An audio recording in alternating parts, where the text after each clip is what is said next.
پیارے ناظرین، السلام علیکم ورحمۃ اللہ تعالی وبرکاتہ۔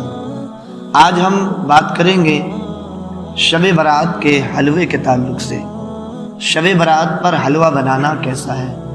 بعض لوگ کہتے ہیں کہ شب برات پر حلوہ بنانا ناجائز ہے، اور بعض لوگ کہتے ہیں کہ شب برات پر صرف حلوے پر ہی نیاز و فاتحہ ہو سکتی ہے، دوسری چیز پر نیاز و فاتحہ نہیں ہوگی۔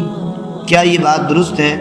انشاءاللہ آج یہ سارے ڈاؤٹ جو ہے کلیئر ہو جائیں گے، اور یہ سارے سوالوں کے جواب آپ حضرات جو ہے سماعت کریں گے کہ کیا حلوے کے علاوہ کسی دوسری چیز پر نیاز لگوانا شب برات میں درست ہے یا نہیں۔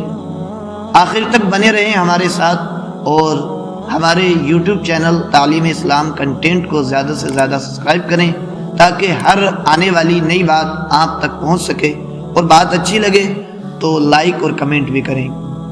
چلیے دیکھیے، شب برات کا حلوہ پکانا نہ تو فرض ہے اور نہ سنت ہے، اور یہ بھی نہیں ہے کہ شب برات کا حلوہ بنانا حرام ہو یا ناجائز ہو، بلکہ حق بات یہ ہے کہ شب برات میں دوسرے تمام کھانوں کی طرح حلوہ پکانا بھی ایک مباح اور جائز کام ہے، اور اگر اس نیک نیتی کے ساتھ ہو کہ ایک عمدہ اور لذیذ کھانا فقراء و مساکین اور اپنے اہل و عیال کو کھلا کر ثواب حاصل کرے تو یہ اور بہترین ثواب کا کام ہے۔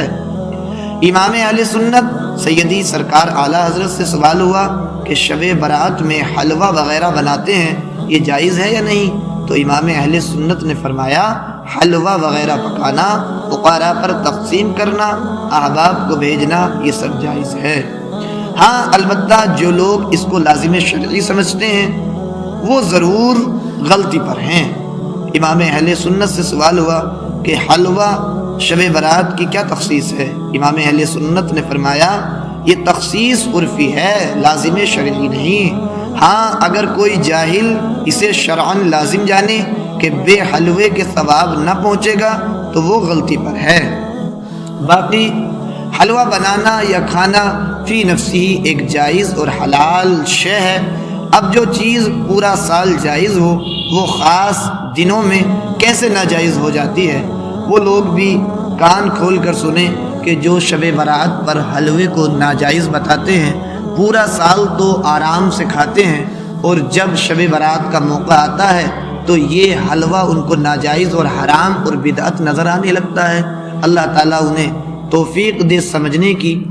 سنیں، پیارے آقا علیہ الصلاۃ والسلام میٹھی چیز سے محبت فرمایا کرتے تھے۔ حدیث پاک کے اندر آیا ہے، حضرت عائشہ صدیقہ رضی اللہ تعالی عنہا سے روایت ہے کہ رسول اللہ صلی اللہ تعالی علیہ وسلم میٹھی چیز اور شہد پسند فرماتے تھے۔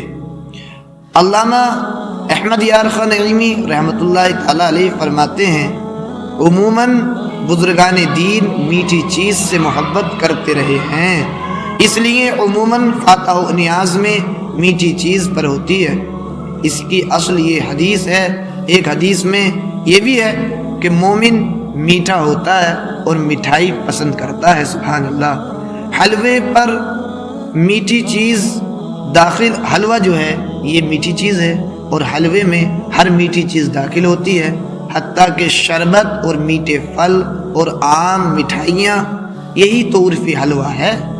اور مروجہ حلوہ سب سے پہلے کس نے بنایا؟ یہ جو حلوہ آج کل ہم لوگ استعمال کرتے ہیں اور کھاتے ہیں، تو سب سے پہلے اس کو کس نے بنایا؟ تو آج یہ بھی جان لیں، یہ جو آج کل حلوہ چل رہا ہے، اس حلوے کو سب سے پہلے حضرت عثمان غنی رضی اللہ تعالی عنہ نے بنایا، حضور انور صلی اللہ تعالی علیہ وسلم کی خدمت میں پیش کیا، جس میں آٹا، گھی اور شہد تھا۔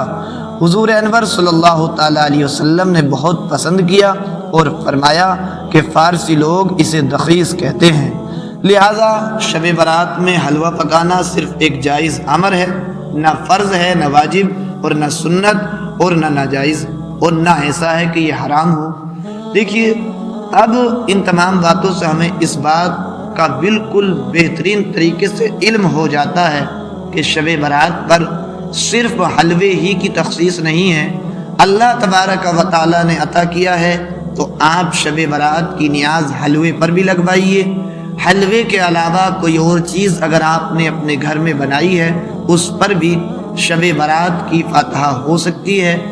یہ ضروری نہیں ہے کہ صرف حلوے پر ہی ہوگی، ہاں حلوہ ایک اچھی غذا اور مرغوب غذا ہے، بزرگان دین پیارے مصطفیٰ علیہ الصلوۃ والسلام کی پسندیدہ غذا ہے۔ تو اس حیثیت سے اگر آپ چاہیں تو حلوے پر ہی فاتحہ لگوائیں، لیکن حلوے پر فاتحہ لگانے کو ضروری اور لازم شرعی سمجھنا، یہ سمجھنا کہ شب برات پر حلوے کے علاوہ کسی دوسری چیز پر فاتحہ نہیں ہوگی، یہ جہالت ہے اور یہ غلطی ہے۔ اس چیز سے باز رہیں۔ ہاں یہ نیت رکھیں کہ حلوے پر بھی نیاز و فاتحہ جائز ہے اور حلوے کے علاوہ بھی دوسری چیزوں پر نیاز و فاتحہ کروا سکتے ہیں۔